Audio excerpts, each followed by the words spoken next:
Have you ever gone into a capture scene and noticed that everything just looks a bit assholey? Because I fucking have, and maybe you simply thought that something is wrong with your graphical settings. Let me assure you that as long as you're not trying to run the game on a TI-84, you're good. I have used Captura with numerous different graphical settings, and they don't seem to have an impact on this particular problem at all. Something in Captura causes a number of scenes to look like utter garbage. A notorious example is the Grenier Gallery scene, which of course happens to be one of my favorite scenes. Okay, so what I'm showing you right now is how the map looks like in actual gameplay. And you know, it looks fine, right? Right. Okay, so now what I'm about to show you is the exact same tile in Captura, and I want you to keep this in mind, that I did not touch anything in my graphical settings, nor have I touched anything in Captura settings. In other words, what you're about to see is how DE intends for the tile to look by default. Ready? My molars hurt looking at this. What does this do? And this is only one offender. There are plenty of Captura scenes that have really shitty fog or lighting issues like this. Want another example? This is the infested salvage tile. A map connected to a mission type that we all collectively conjured up in a fever dream and probably forgot about. Anyway, this is what it looks like in a regular mission. And this is what it looks like in Captura.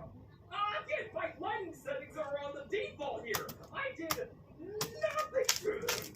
I don't fucking get it. I've been over with Captura settings for what must be months to see if I was just missing something, but no. These tiles are just bleached. And you know, I'm really curious as to why this happens, because you would assume that these are the exact same map tiles copy and pasted from mission nodes into Captura. So why is the lighting data also ass backwards? And you know, I only have about half of the available Captura scenes, so I shudder to think of what kind of retinal CBT is going on in the ones that I don't own. And for the ones that I do own, there has been so many fucking scenes for shots that I've had to abandon, because otherwise everyone would be looking at something like this every video. Moving on, we're going to shift to a different topic. One of the main reasons for me learning Source Filmmaker, outside my future members speaking of R34TN2 animation, was because Captura lacks a pose code.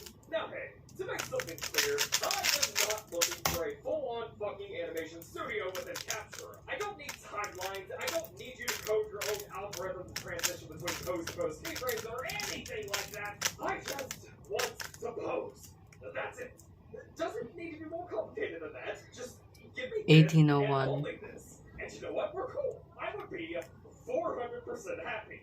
You do that, and I share some of my SpongeBob ice cream with you to eat. And sure, I'd still have to use third-party applications to achieve my little animation bits, but merely having a pose mode would save so much goddamn time for creators and be a legitimately fun tool for those who just use Captura for fun. Now, would you start seeing things like this show up on Twitter and Reddit?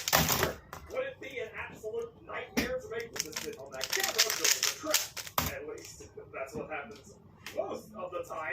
Other times the game will hit itself in the head with a shovel and forget to turn off slow-mo for cameras that aren't applied to use it. Cool features! Slow-mo also has other issues that may not be considered bugs and are more likely oversight. Like when you have slow-mo on and you hit escape to say change your equipment, well, because the escape menu is an in-game element, it's subjected to the slow-mo. Ooh. So yeah, kind of a pain in the ass. At times, slow-mo acts like it has a mind of its own. Speaking of, you know what's a sexy ability? Being able to turn your head.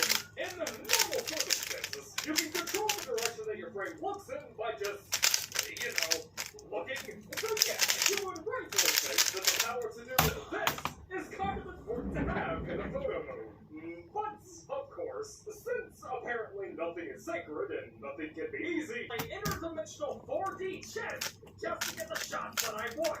Meanwhile, Captura keeps trying to use a rock candy stick to sound me any chance that it gets. Working with Captura is like trying to build an IKEA table, except the pieces are warped and the instructions were written in hieroglyphic by the plastic draft. Now, here's something else that's also incredibly appalling in my opinion. The enemy spawn count. I'm sure most of you have noticed this by now, but in comparison to the Simulacrum, the number of enemies that spawn in Captura is much smaller. And when I say small. Oh my goodness.